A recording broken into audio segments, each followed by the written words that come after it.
In this video, we are going to be analyzing Verb Technology, ticker Verb. So to get straight into it, we are up 140% as we are recording this video.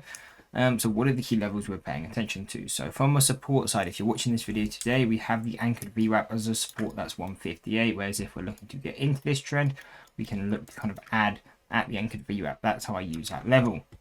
Normally going to be in line with the normal VWAP if we haven't had a move the day prior, by the way. And the only other support we really have is the gap fill location that was created yesterday at 72 cents. So again, yesterday's close. But really the main focus on a stock like this is going to be on these resistances. So let's start paying attention to these and what do we want to be paying attention to.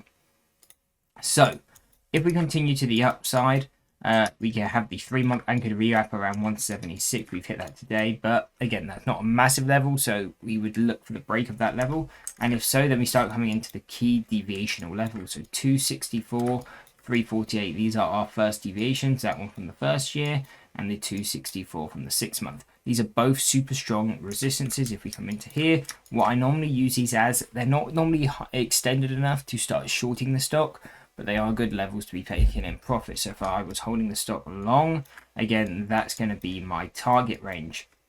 Now, again, not really looking to short here. I prefer stocks to get more extended before I short. So we would be looking for a further move to the upside, and this would take us to $5.20, and we actually have another resistance at $8. So again, these are going to be the two key resistances we're paying attention to. If we're long biased, these are going to be targets. If we are short bias traders or reversal traders like myself, these are areas where we start becoming really overbought on the stock and can actually start looking to play the downside. So from this $8 and $5.20, I'm looking to play the downside. Again, if we're short in the $8, $5.20 going to really be that key target. If we're short in the $5.20, 345 slash kind of 265, going to be those two key supports we're paying attention to as our key targets. And again, if we're trend traders, if we move up to these kind of higher levels, we start to pull back to these deviations. These could always be used as entry longs. If you're more of a trend trader, again, I don't really use the levels like that. But if you are a trend trader, you think it's going to continue up, there's maybe some good fundamental news coming out. Then again, those could definitely be areas where we could look to potentially add on the retest.